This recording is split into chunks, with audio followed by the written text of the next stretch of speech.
Hi there, Rayanne at Trailblazer RV here, and today I'm going to take you through a new RV orientation on an Escape 201 RV. We're going to start here at the front of the trailer. This unit is equipped with a single 20-pound propane tank. This tank is already filled, so when you go to use it, you're simply just going to turn the bottle on. It is equipped with a regulator that's just going to help keep the pressure in your RV running at the proper pressure so that all your appliances work properly. Behind that, you're going to find the battery. This is a standard 24 series 12 volt RV and marine battery. You'll see the way it's hooked up. Your positive post has the red wire going to it. Red wire is always going to be positive in your RV, and the negative post has the black wire. That is your ground or your negative wire. Just remember these wires for when you have to remove the battery for winter storage. Also important to note on this battery, it is a flooded wet cell battery, so there will be some maintenance to do. Under these caps, under each of these caps, you're going to find 3 cells. We recommend a couple times a year you pop those caps off, check the fluid level in those cells. If it is starting to get low, and particularly if you can see the metal plates sticking through, top those cells up with distilled water and then throw the battery on a charge just to bring it back up and help prolong the life of your battery.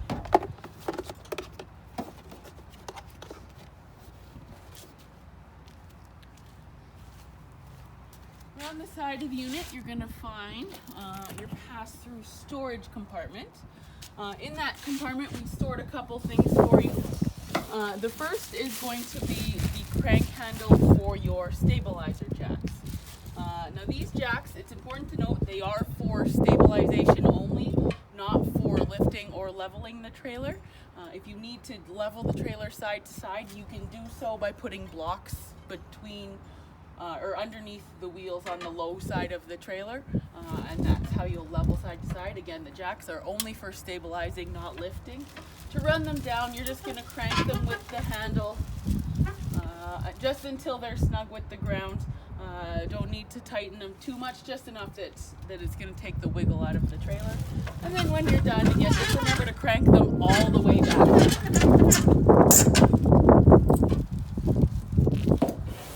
It is a 30 amp coach, so it's going to come with your 30 amp twist lock connection cord.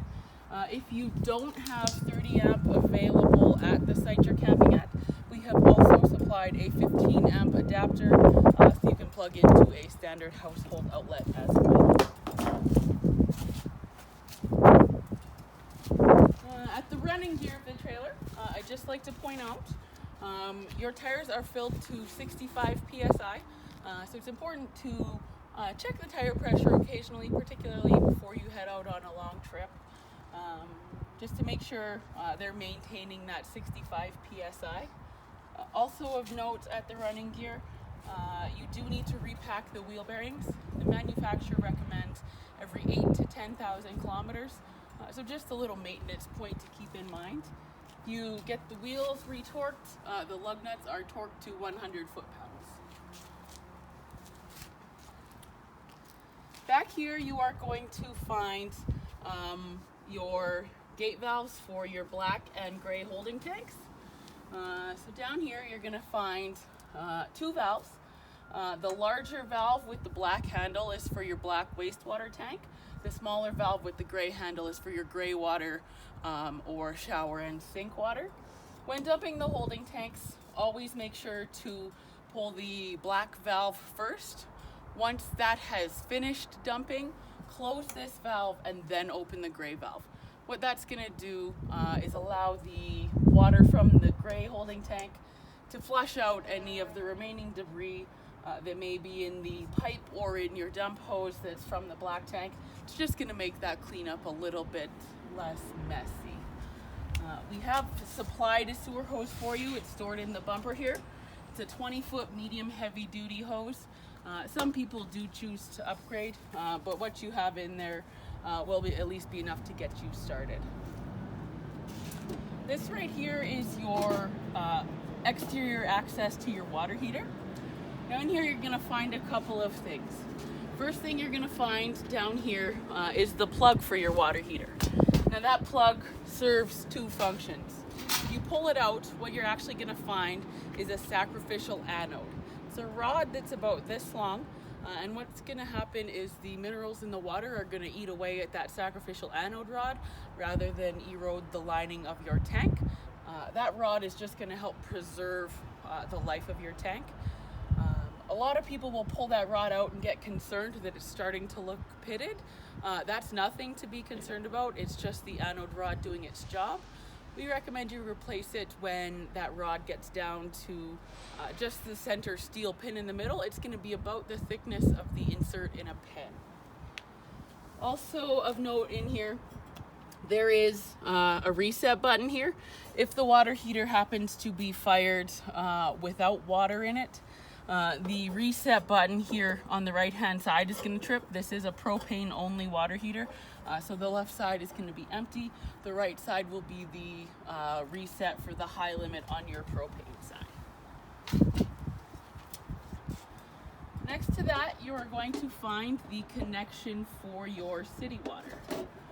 So if you're at a campsite that has water supplied, you can hook your water hose up to this.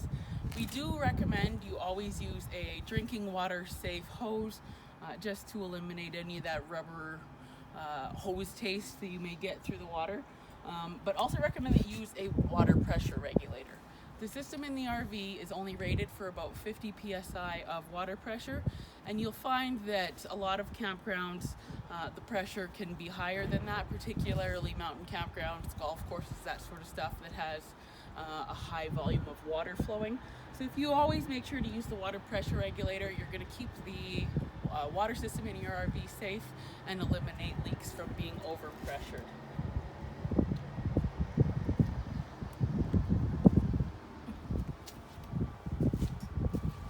Does come with a spare tire, but it's important to note that the RV does not come with a jack or a tire wrench.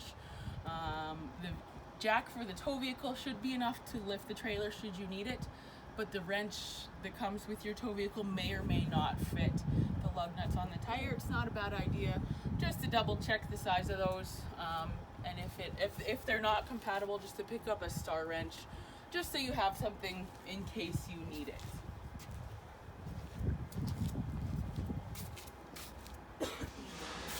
This side of the trailer is where you're going to find your fresh tank fill. When you go to fill the fresh tank, you're just going to stick your drinking water safe hose into that opening and turn the water on. As that tank fills, you're going to hear air coming out of this vent here. Once that tank is full, you're going to start noticing water coming out of this port and the vent port rather than air anymore. That's just going to indicate that your tank is full. Once that's done, you can just shut the water off and remove the hose.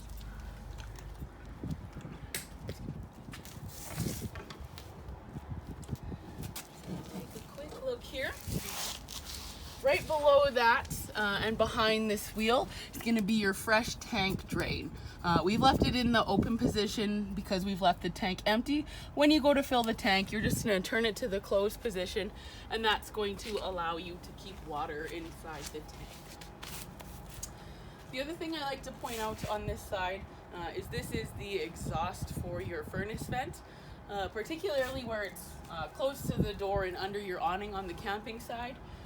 This does get very hot, so make sure, particularly if you've got kids around the trailer, that they're aware that this is hot, and do not touch it. Alright, so we can go inside the Escape. Alright, so let's go inside the Escape 201 RV now. When we open the door, we're going to find the step. Simple operation on your step, just grab this yellow handle and pull it to either side to release the latches. At that point, the step is just going to fold down. It is important to make sure the door is fully open to avoid the mechanism from the step rubbing on the frame while it opens. We step inside. just going to run your slide out here. To do that, I'm just depressing the out on the slide out room button. It's going to take a few seconds for the slide to get fully extended.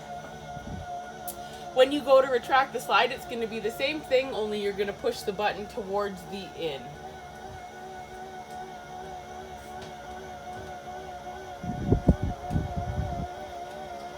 Important maintenance tip on this, the seals and mechanism on the slide both require lubrication. Probably not a bad idea to make that part of either your winterizing or summerizing routine, just so you can maintain the life of the seals and slide mechanism. You'll notice when the slide got all the way out, you heard a ticking. Once you hear that sound, let go of the button immediately to keep the gears in the slide from stripping. To run the awning out, you're going to do the same thing. You're just going to press and hold the button as the awning goes out. Now this awning, you can, it's a power awning, so you can do a couple of things with it. You can choose to leave it only part way out if there is a tree or something like that in your camping spot blocking your view. It is important to note the awning is for sun protection only. They're not meant to be protection from rain. A little bit of rain is okay, but if you're having a downpour, a large storm, you'll need to roll the awning in to prevent damage. If there is a light rain and you want to leave the awning out, we recommend adjusting the awning down just by pulling down on this little lever here. What that's going to do is going to tilt the awning towards one side to allow a little bit of water that's accumulating on it to drain off. Depending on where you're parked, you can adjust either side the same way. Just make sure to, again, angle one side down just to make sure that the water can shed off. Just remember to always put it back up into the level position before you run it back in. This unit also does have LED lights on the awning, so that just gives you a little bit of extra lighting underneath your awning when you're using that area.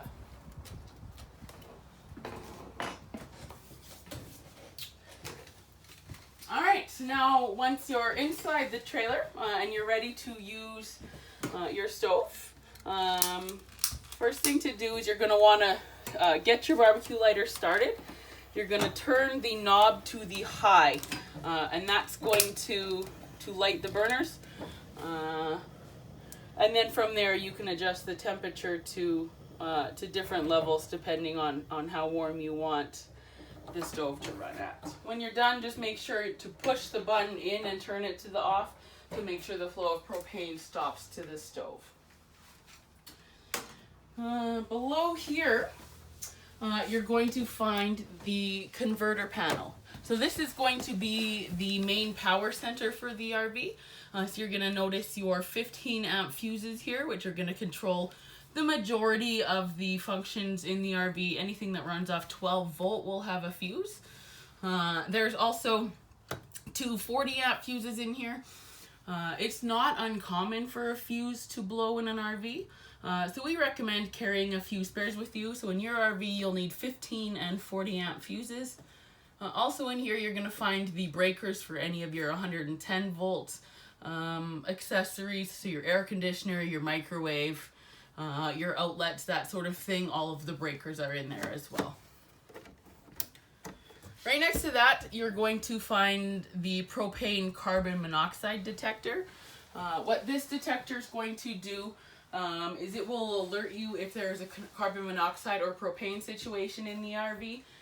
That's going to be a very urgent alarm. It's going to be clear that there's something there that needs to be addressed. The other time that alarm is going to go off is if the battery on the unit is getting low.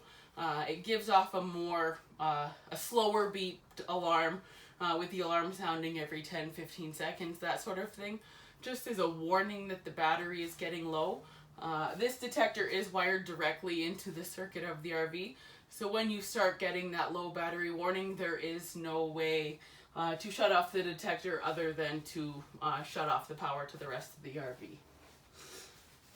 Above that, you're going to find the thermostat to control your furnace.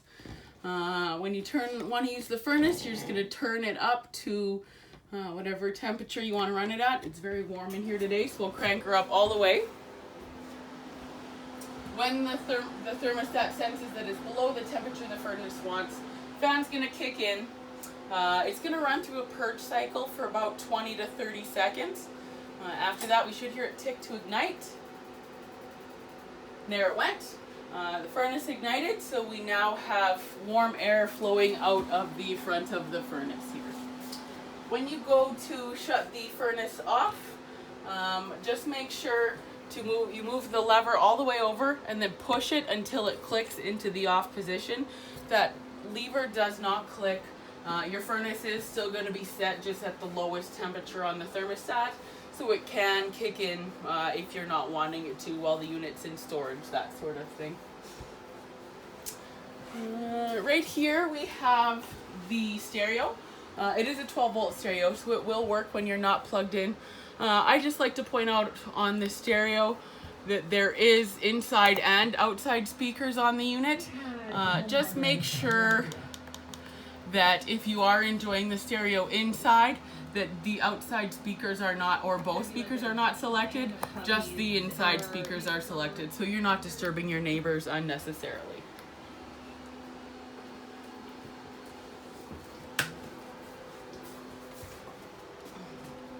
Alright, back here you're going to find your fridge. To turn the fridge on, you're just going to push this button. You're going to notice the green light comes on. The initial mode it's going to go into is the automatic mode. So what's going to happen is it's going to select 110 if it's available. If not, it's going to switch over to propane. Since we're not plugged in, your fridge has switched to propane mode. You'll notice that the green light is on, which means the fridge is operating properly. You can select a different mode automatically by pushing the mode. This is saying that we're calling for electric mode.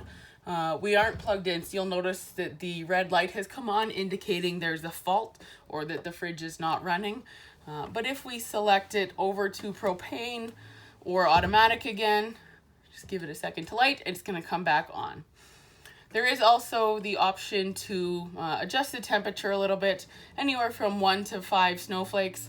We'll usually start it at a 3 or 4. Do keep in mind that it does take an RV fridge a long time to cool down. So we recommend turning the fridge on at least the night before you're going to leave, and always pack it with cold food. If you pack warm food into your RV fridge, it's going to heat up that fridge, and you're probably going to be a couple days before it actually gets down to a proper temperature. To shut the fridge off, simply press and hold the power button again until that light goes out.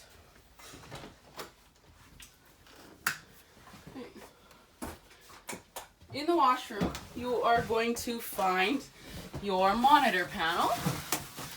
So this monitor panel is going to show you the levels of your holding tanks. Your fresh tank is empty, black and gray tank, both reading empty right now. As those tanks fill, those levels are going to read higher. Also indicates your battery level, which is currently reading charged, as it has a brand new full battery on it. Also, you're going to find here is your switch to run your water pump, which is there. You'll know the water pump is on when that red light comes on, and also the switch to run your water heater. Now, when you turn the water heater on, that light is going to come on, indicating that you've called to light the water heater, and this fault light is also going to come on. That light comes on when the water heater's on, but it has not yet lit on propane. Give it a few seconds for the propane to go through the system and ignite, and you'll notice that light went off, which indicates that your water heater is now operating properly. The water heater is going to take 30 to 40 minutes to heat up anyway, but once that light has gone out, you will end up with hot water. Also like to point out in the bathroom is the GFCI, the ground fault circuit interrupter outlet. This will be similar or the same as the GFI outlets you have in the bathroom in your home. However, in an RV, the majority, if not all of the outlets, will be connected to the same circuit as this one. So if you're plugged in and you find that the outlets in the unit are not working, it's likely this GFI has tripped. You're just going to come in and push in the reset button until it clicks.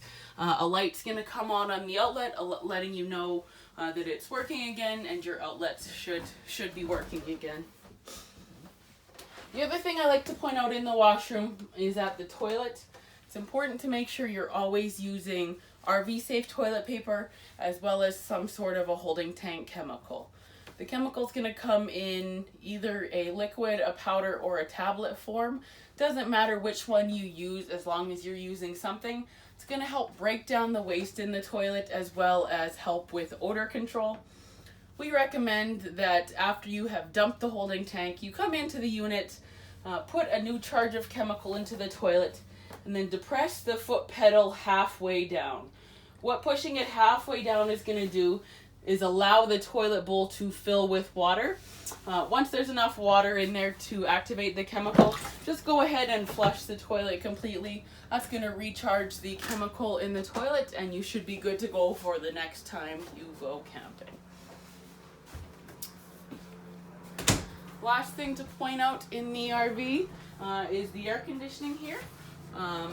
This air conditioning will only work when you're plugged in and generally requires 30 amp service to operate. To work the air conditioner, you can simply turn this knob here. There are a few modes on there. There's low fan, high fan, low cool, and high cool, depending on how strong you want the air conditioner running, or if you just want a fan for circulation, and also a temperature knob on here to select how cold you want the air coming out of it. To control the flow of the air coming out of the air conditioner, there is a couple louvers here. If you want it coming out both sides to cool both the kitchen and the bed area, you can leave them both open. At nighttime, if you want to cool, you can go ahead and close the one headed towards the kitchen area. That's going to direct the most air towards the bed. Vice versa, if you're cooking at the stove and you want something a little cooler, just shut the one that's pointed towards the bed, open the one pointed towards this area, and it's going to send most of the cooling air through to the kitchen area. And that about concludes it for the orientation on the Escape 201 RB. I thank you for watching, and if you have any other questions, please feel free to contact us here at Trailblazer RV, or you can check us out online at trailblazerrv.com.